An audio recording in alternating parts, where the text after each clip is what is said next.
Hello and welcome to this week's episode of the Veg Grower Podcast. My name's Richard and I want to encourage and inspire you to grow more of your own food in whatever space you have available. And I do this by showing exactly what I've been up to in my own allotment and my own kitchen garden. I've been growing my own for over 30 years now, but I still learn something new every single day. Now, coming up this week, the allotment, we're starting to get ready for our overwintering plants. For me, September is the beginning of the garden year, and here we are, the first weekend in September. Back in the kitchen garden, we've been able to get hold of more compost material, and we've got something special for you coming up in the potting shed, as well as, of course, our recipe of the week. So, without much ado, let's get into it. Well, I'm here on the allotment now, and down on the allotment we've had a very, very interesting week, to say the least. Now, it started because I noted that I had a couple of cauliflower plants and broccoli plants that were ready for harvesting, so I picked those. Now, picking these is a bit of an art form. You recall a lot of experience, because if you pick the cauliflower broccoli too early, it's too small. It hasn't reached its full potential. But if you leave it too late, you end up with cauliflower and broccoli that started to separate, started to go to seed. So it's a bit of an art form, bit of experience on how to get it just right. Thankfully, we've done that. We've got it just right. We had some nice, decent size florets which have been blanched and have gone, well, we've used into making cauliflower cheese and various things like that, as well as in the freezer. But what this made me realise is that these beds, the brassica beds for this year, are going to be for our garlic and overwintered onion. So we need to start preparing for that. What this meant is that what I had to do was go get some compost out of the compost bin. Now, as you know, I've been trying to leave compost for a little bit longer this year because I really wanted to try and produce a lot of compost bins. So I didn't know how it was going to turn out. But I'm pleased to say we actually had some good compost, some really good quality compost in amongst our bin, which I dug out, filled up a few barrow loads and topped up the beds with this fresh smelling, beautiful compost material that just looks lovely. It's going to add all those nutrients into the ground and start feeding our soil, which in turn is going to lead to feeding our plants. So very, very, very happy with that. We're starting to get ready. As I said, it's the beginning of September, starting to get ready for the new grown season, including getting ready for our garlic and overwintered onions. Now, because I had to get my compost out of the compost bin, it meant I had exposed my compost bin, which is in Scruffy Corner. I've got several compost bins, and the areas around the compost bins are always a bit of a scruffy area. So I tidied that area up at the same time, cutting down a few nettles and just giving it a bit of TLC to smarten it up. And I've got to say, it does look all the better for it.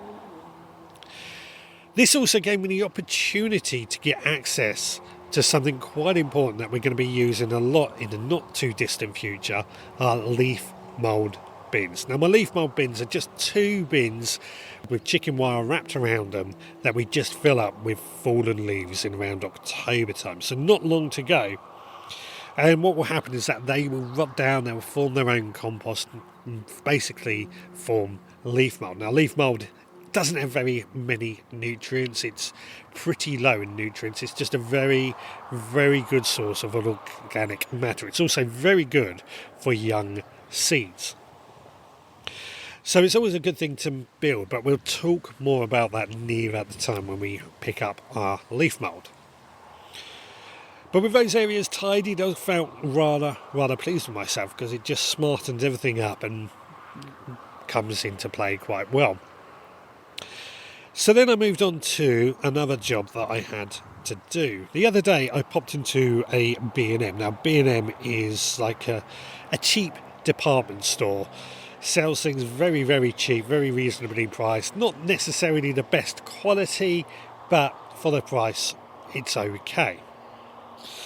But as I went into that shop, I noticed outside they had their plants for sale, and they had actually discounted several trays of violas down to 20p a tray. There's about 30 plants in each tray.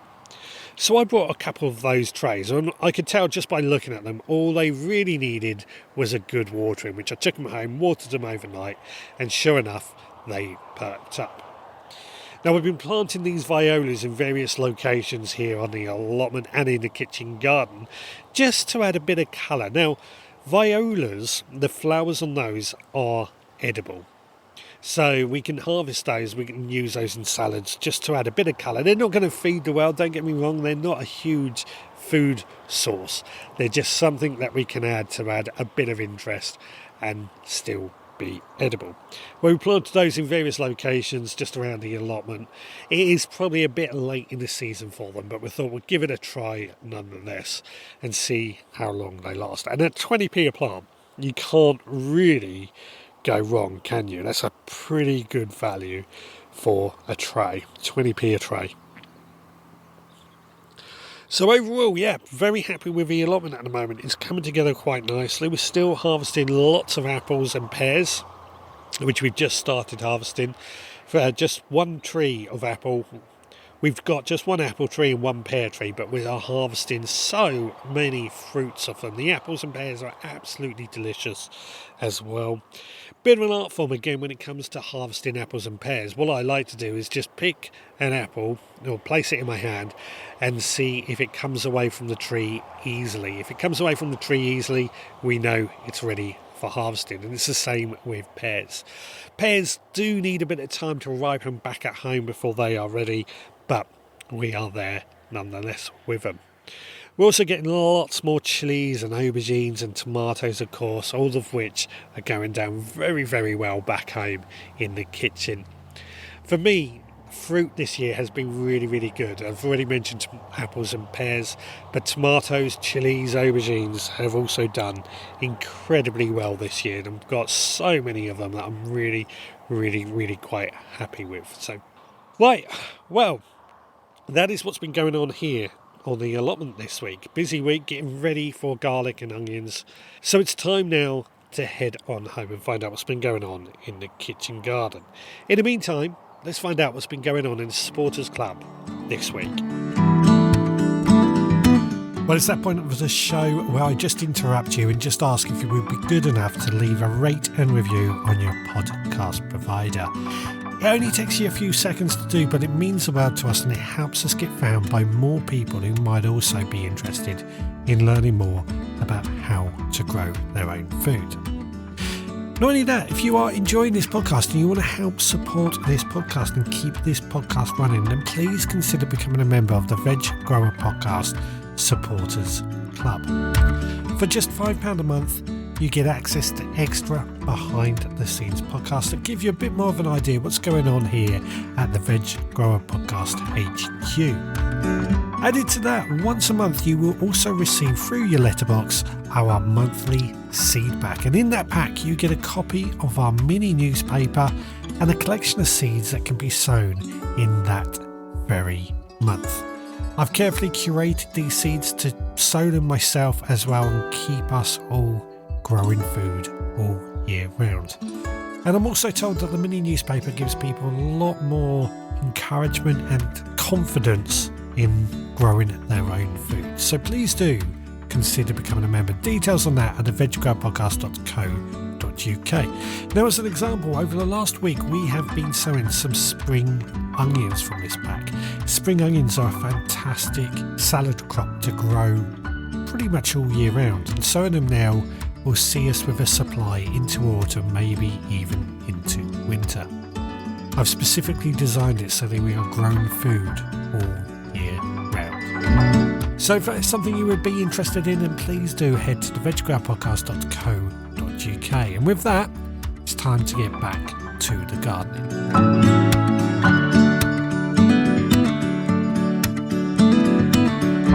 Well, I'm sat here in my kitchen garden, I'm looking across the garden, and I've got to say, one of the things that I do think is so important is sometimes just to sit and look at your garden.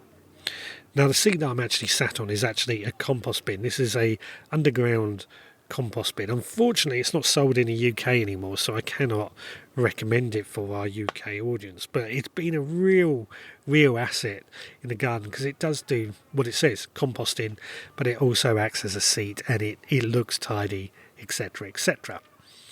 Of course, we've got the hot bin composter, which we've been trialling this year, and we started harvesting our compost a few weeks ago, where we keep harvesting more and more compost out of it. And I've got to say again, it has been a real blessing. We've got so much compost out of it. It has been a real blessing. Compared to the Dalek, where we've had no compost out of it, it really has produced a lot of compost. And I can see as long as we keep feeding it compost material, and a hot bin composter will continue to produce a lot of compost. It's just a case of continually feeding it with material. Now, compost materials can sometimes be hard to come by. We've been lucky this week. Our neighbour, she pruned some of her climbing vines that come over our fence. She said to me, look, just throw them over and I'll get rid of them. I said, don't worry, I will get rid of them for you. Because obviously I straight away thought compost material. Well, my wife also went out there and she cut back a few more of the vines, including our grapevine a bit, just to try and make a bit more room. As you can imagine, it gets a little bit crowded with all these climbing vines everywhere. So this left us with a large amount of compost material, but because it's so thick and heavy, we need to chop it up so that it composts down faster and better in our compost bins. Luckily, it's all quite thin material, so it's quite easy to do with the lawnmower. And this is something I used to do a lot. I probably shouldn't recommend because it's probably not the safest thing to do. But I just run over all our compost material with the lawnmower to chop it up nice and small. It collects in a bag, and then that goes in our various compost bins. Because it's chopped up smaller, what I tend to find is that it rots down quicker, faster, heats up quicker. It also produces a much better, finer compost, which ultimately is what we want. Now, just like on the allotment, we're going to start spreading our compost here as and when it comes available. Well, I've already started doing that, really. Whenever there's a space, I'm putting in some compost just to boost that soil up while I can. But this also brings me up to something that I'm starting to think a little bit more about. I've already mentioned about planting out our garlic down on the allotment in a few weeks' time. But here at home, I'm looking at where I'm going to be planting it because I want to do something different with my garden here at home over this coming year. Because it's September, it is the time that I start to think about this. What I want to do a bit more of is what would be called the mixed planting or polyculture, where we don't basically have beds for brassicas or roots or tomatoes, etc., etc. We have a mixed system, so we might have a tomato alongside a beetroot or something like that. That might work, and I'm just thinking this would just add a bit of interest, just make it look a little bit better. I'm still working out the final details on how I'm going to do it. This is one of the great things about this time of year, is to sit down and plan what we're going to do with the garden. But we want to work it out so it's efficient, it grows well, we can get a lot of food out of it, but two, it also means we can work on the garden as well. It's no good sowing a load of carrots if they're going to be shaded out by a load of tomatoes. So it all has to play and work together. But what we don't want, or what I certainly don't want, is what I've done in the past where I've had beds dedicated to certain crops. That's fine on the allotment because there's part of a routine here, but here I want it to have a bit more pizzazz about it, a bit more something about it, just to make it a little bit more different. Working through the details, but we'll get there in the end. Now, as I've already mentioned, our water butts are full, so I've been pumping water around to fill up our other water butts, including, of course, my autopot systems that I have inside my greenhouse now, and my shed for that matter. Now, I've been learning a lot about how these work, a lot more this year, and I'm still really a big fan of them. They really are brilliant. The greenhouse produced more tomatoes, more chilies, more aubergines, more everything than ever before, and I put that down to the autopot just constantly keeping that moisture in the soil. But because I've got water butts inside the greenhouses, they don't collect water from outside. I have to pump water into them, and I've been pumping water from a water butt that we've connected, our new one that we've connected really to the back of our house. I connected this last week. What I've realised is that it actually also collects bath water, so it's not necessarily the best water for gardening, but it is water. We might as well use it in something or another, and autopots I think is going to work really well. Just obviously got to make sure we filter out that water as we pump it around, just to make sure there's no contaminants or nothing going to block the autopot system. But yeah, the autopot system really working well. The seedlings are doing fantastic. In fact, a few weeks ago I sowed a load of thyme seedlings in trays, and I've just been pricking a few of those out because they're about 20 centimetres long now. Bit of a mistake doing this, if I'm honest with you. I sowed a whole packet into a quarter seed tray, so quite small tray.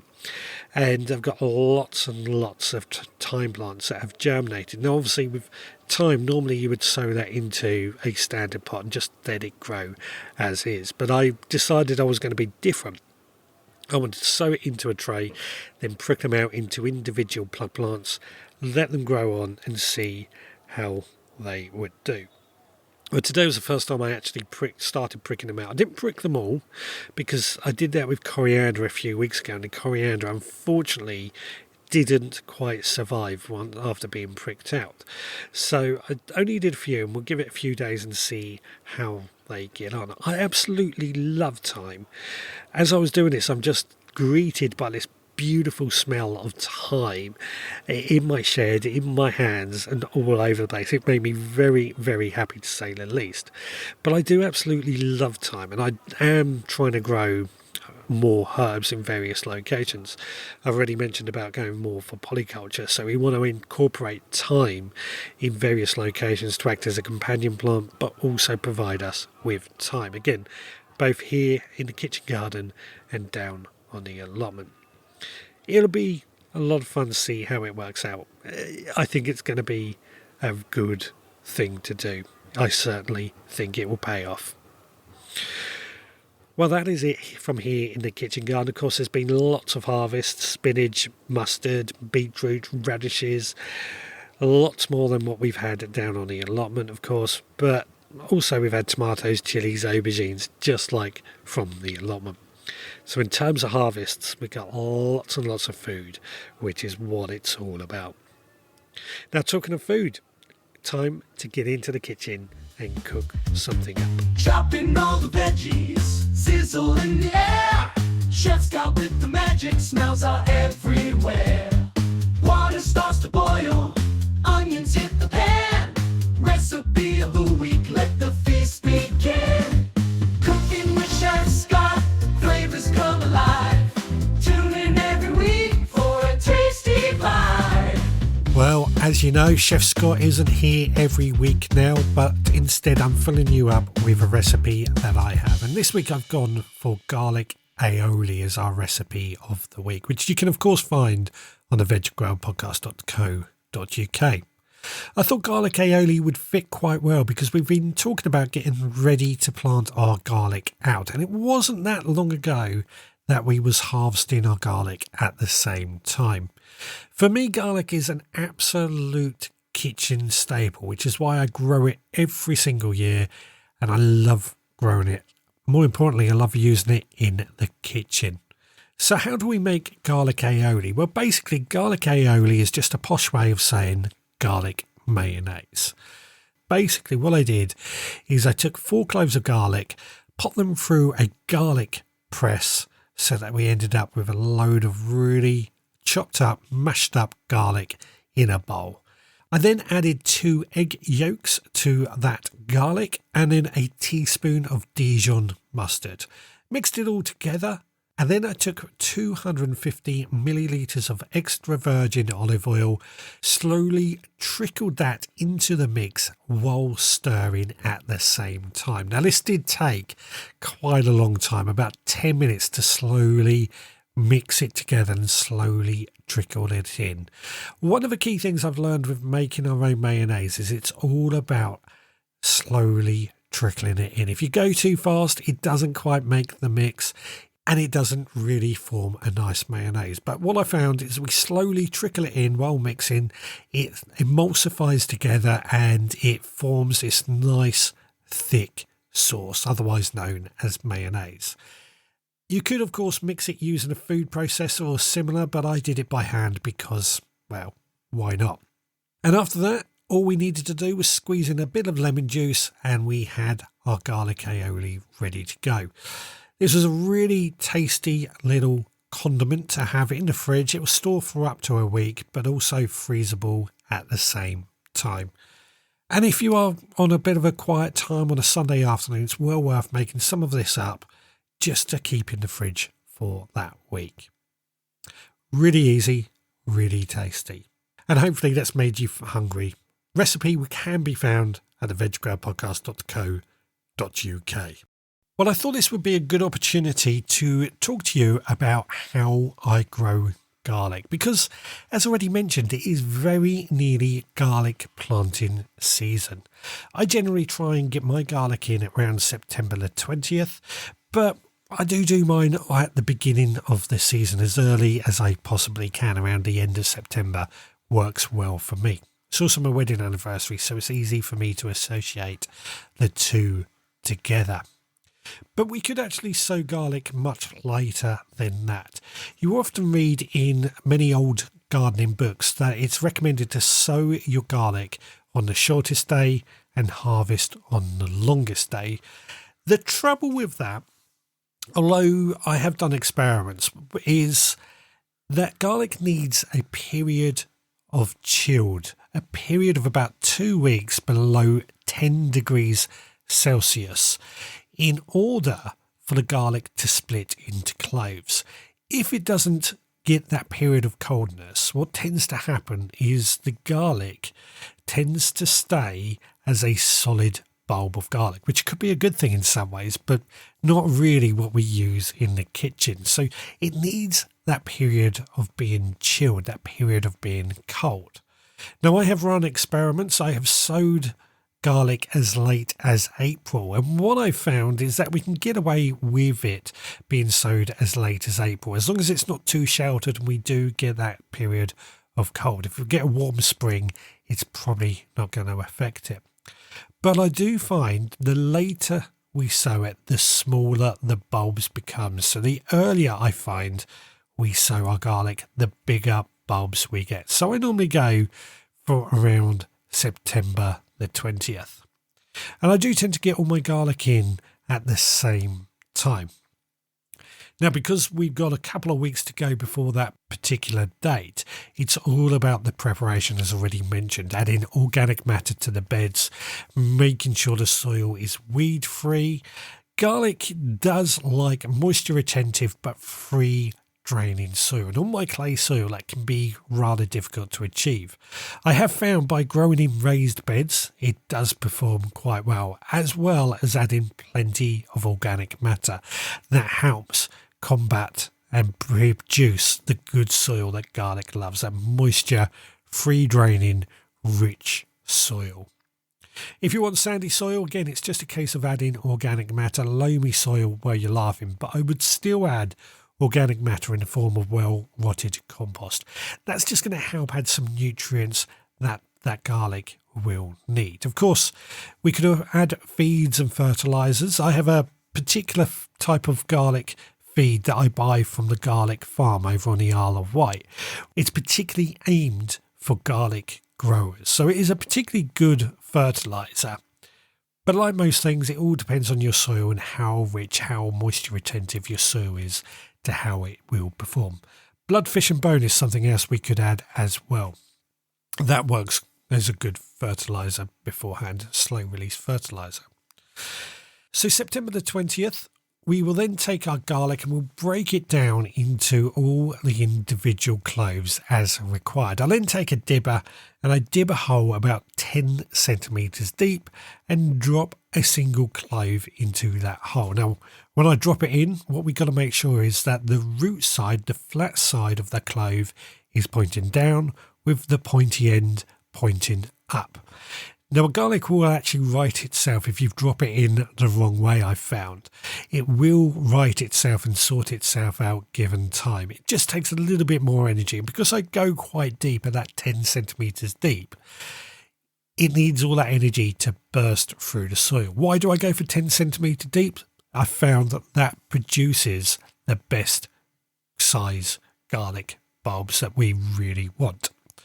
So it's a very, very important thing to get that depth just right.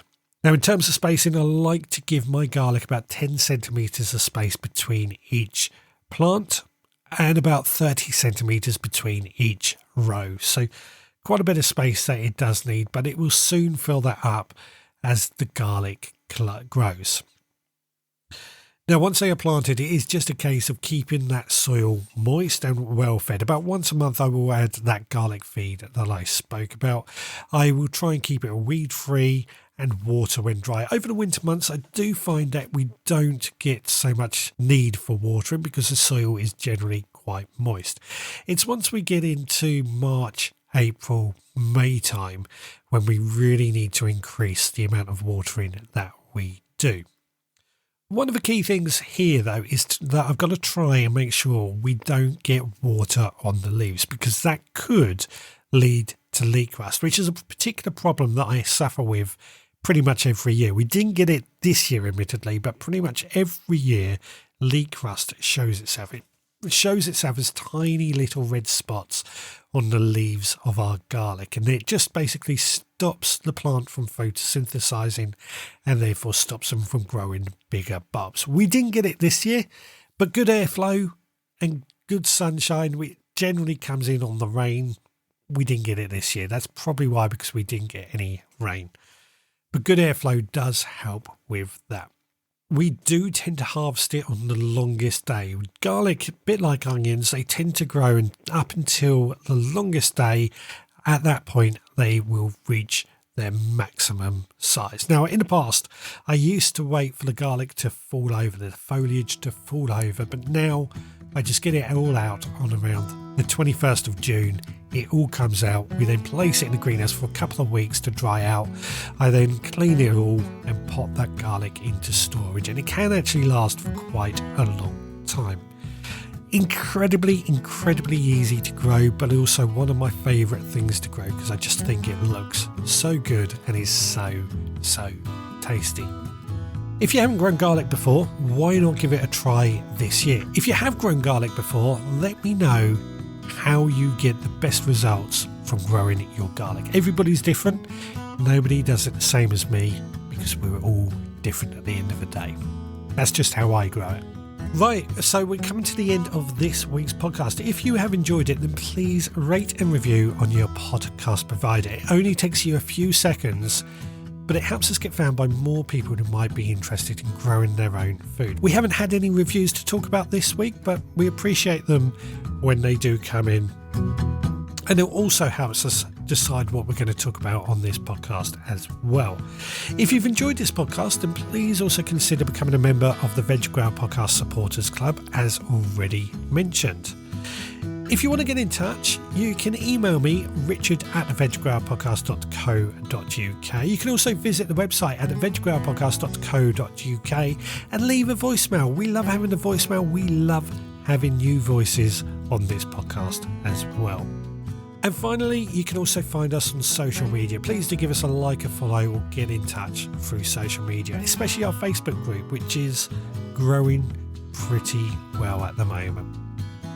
Right, guys, thank you so much for listening. We will be back again next time. So until then, please take care.